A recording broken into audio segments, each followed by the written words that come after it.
In this video, we're going to talk about whether property is actually a bad investment in South Africa. Most South Africans think that property automatically makes you a lot of money over time, and then it's one of the best investments that you can make. The reality, however, is that it can be one of the biggest mistakes that people make in their careers, and I'm going to talk about why this is the case. I made a video about why I avoid townhouse properties in South Africa, and I received a lot of feedback in the comments, people agreeing and some disagreeing. But if you want to start in property, if you want to learn more, if you want to invest in property, definitely check out this video. It's gonna help you out a lot. With that said, the first reason a house can be a bad investment is because interest on your bond is massive. We've all heard about interest, and it's the portion that you paid back to your lender, basically rewarding them for giving you a loan in the beginning. Most South Africans realistically need to take out a loan to buy a property, and on that loan you get charged interest. It's a scary amount of interest that you pay back over a 20 or 30 year period, and most people aren't really aware of the amount that you pay back. Sometimes you pay 2.5 to 3.5 times back what you actually paid for that property. The problem is South Africans don't really care about the numbers. They buy a property because they think that it's a good investment, and over the longer term, it will make them a lot of money. But just make sure that you consider the interest amount that you pay back. The second reason is property growth is not guaranteed. People always mention that property always go up in value.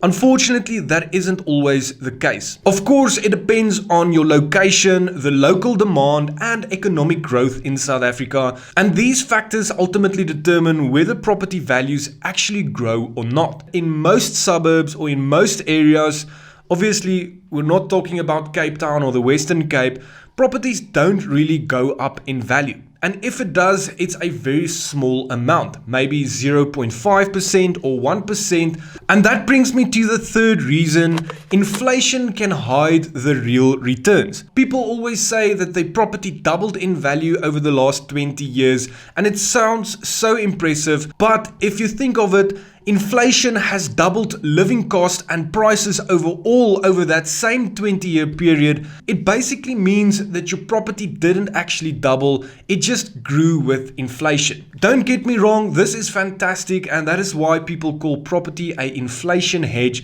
because it keeps track with inflation. This is fantastic. People sometimes invest their money in different asset classes that doesn't even keep track with inflation. So overall, it's still a positive thing to know that your property keeps up with inflation. But just because the value doubled what you paid for it doesn't actually mean you make a lot of money.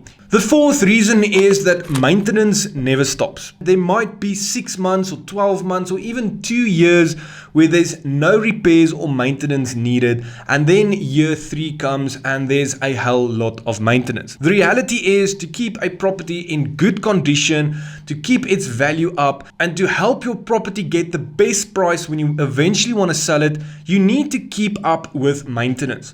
And maintenance is usually something that a lot of people avoid. People neglect their properties, especially if it's their primary residence, because they kind of get used to things not working and they just move along. A good rule of thumb is to use 1% of the property value every year to maintain or repair certain things on your property. This helps you to keep the property in good shape when you eventually want to sell it. Number 5 is that municipal costs keep rising. In the Free State at this stage, the municipality is reevaluating property values, and they are increasing rates and taxes significantly. This is a problem because even though your value of your property might go up, your rates and taxes will go up as well. And this is how our bankrupt municipalities get their money back, because they keep raising our rates and taxes so that they can accumulate more revenue to operate their business. And what ends up happening is that people fall behind on the municipal bill, and it means that they rack up a lot of debt over a lot of years. So eventually, when you want to sell, you have this account that you need to settle, and then your gain suddenly doesn't look that impressive. Number 6 is that property is very illiquid. And it adds on to what I just said. You can't just sell your property in a few days. It takes time to get rid of a property. And this isn't a bad thing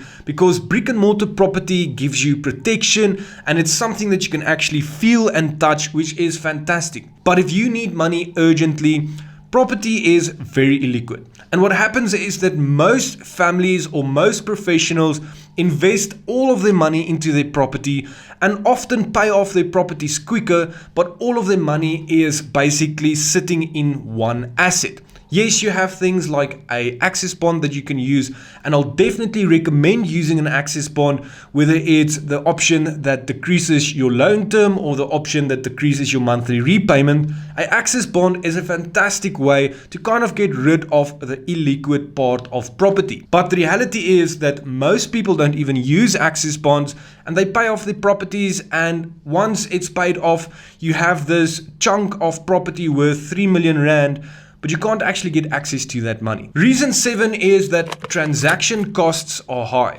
If you wanted to buy a property and you're just starting out in your career, you're a young family kind of looking for a place to settle, paying transfer and registration cost is a lot of money. This amount of money takes most people a long time to save up, and once they buy a property, they spend all of their savings to pay for the transfer and registration cost. This means they have no emergency fund and there's no cash flow because all of their money is piled into this one asset. This creates a lot of risk, especially if someone might lose their income and they don't have any savings left. Number 8 is opportunity cost. This is just a fancy way of comparing two returns from different asset classes.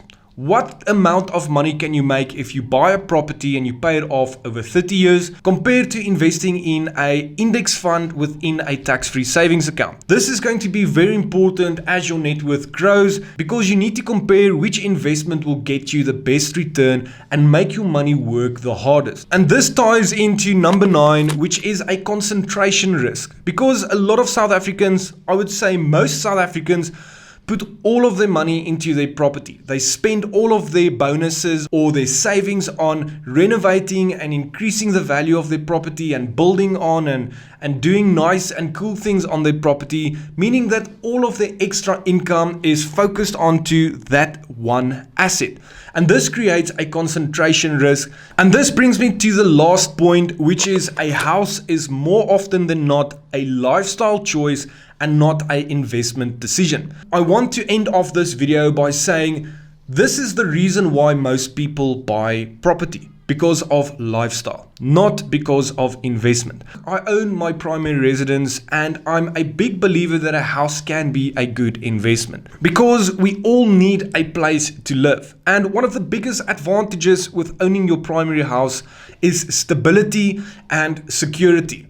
This is something that everyone wants in South Africa, and most people will sacrifice the previous reasons for just number 10. And that is completely fine. So if you made it up until this part of the video, just remember that not everything we buy has to be an investment decision. Sometimes people buy things because of the way it makes them feel, and that is totally okay.